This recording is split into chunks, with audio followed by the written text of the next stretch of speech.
Hi everybody, my name is Kelvin Robinson and I'm here today with my uncle, Doug Robinson, and we're going to be speaking to Doug today about his early memories of 1931 earthquake here in Napier. And so, Uncle Doug, thanks for sharing with us today. Hi Kelvin, nice to have you here.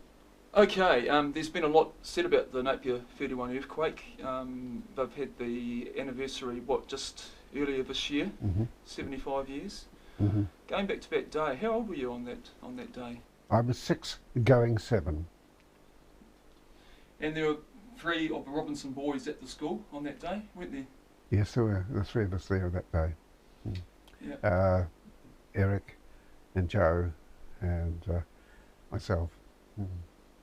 And what's your recollection of the actual when the quake struck? What do you remember?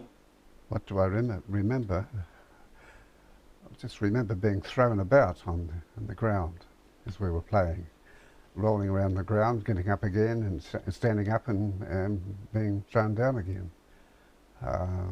And look around to see everything sort of waving around in the air.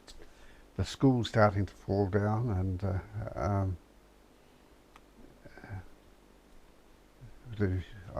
I really feel that also that it was a traumatic event which has affected some of my earlier memories.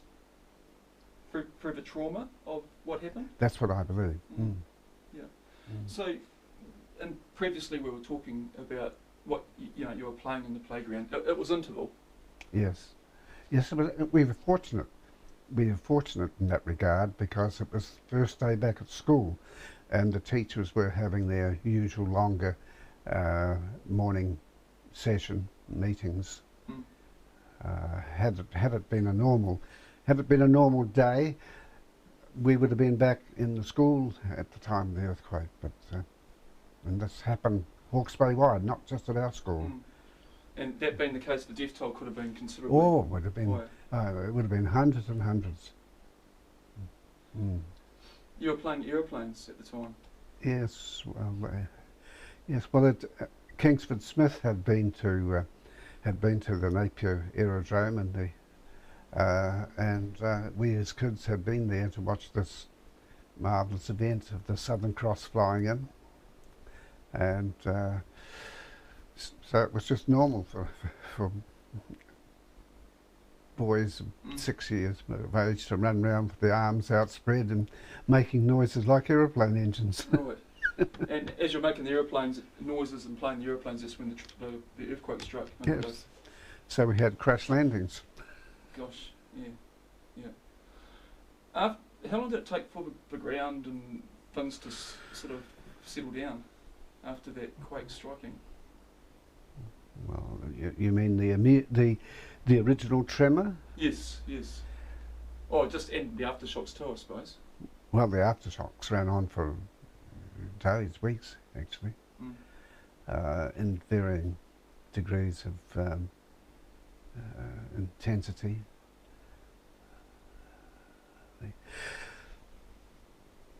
Yeah.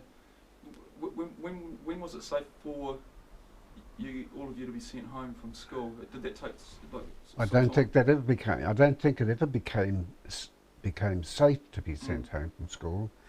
It's just that everything had collapsed, and what else was there to do? Children were used to walking to and fro to school. Yes. Very, very few children ever got taken to school by their parents. Very, very few. Not in those days. No. Yeah. Very few people had motor cars, really. Yeah. So, you remember being sent home from school and walking home? I don't remember being sent. I remember the physical part of being lined up in the playground, and I was with my 2 brothers, and we started walking home. When Nelson Park reopened, Nelson Park School reopened, and you mentioned that it was only a matter of inside a year it was rebuilt. Yes. You went back to Nelson Park? Oh yes, straight away. I think that's the kind of time that we were down in Palmerston North. Right.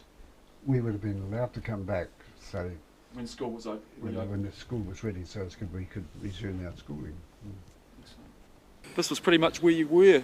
Yeah, this is the general area that I was playing in, where we were playing aeroplanes and running around like little 6 and 7 year old boys do, arms outspread, making noises like aeroplanes. Yeah. And then suddenly we all crashed and we were rolling around on the ground, Wondered what had happened. wondering what was going on. And the main school block was over here, where the wooden one is now, built of bricks. And to see that tumbling down was really something dreadful we knew was going on. So the brick building over here, you actually saw it collapsing. Yes, we actually saw it falling down. It didn't all crumble down, but parts of it was falling and it was destroyed by the earthquake. And the main block, just over here, the main block now, built of wood, was rebuilt by July of that same year. But this was approximately the area that I was playing with the other lads in my class. Yeah. And this area here, Uncle Doug, was where, after the earthquake, in the moments after that, you all assembled here in your classroom? Yes. Yeah. No, we were assembled here. I believe I was standing with my two brothers. Eric and Joe? Yes. And it was always the general assembly, every morning. And we sort of marched off in single file into school. And then what happened after that you remember? Oh, we started walking home along Carnell Street over here, across the intersection, straight down Carnell Street, and that's where we could see all the chimneys down, some of them down through the roofs of the houses, some lying over on the roofs of the houses. Intermediate school wasn't there at this stage.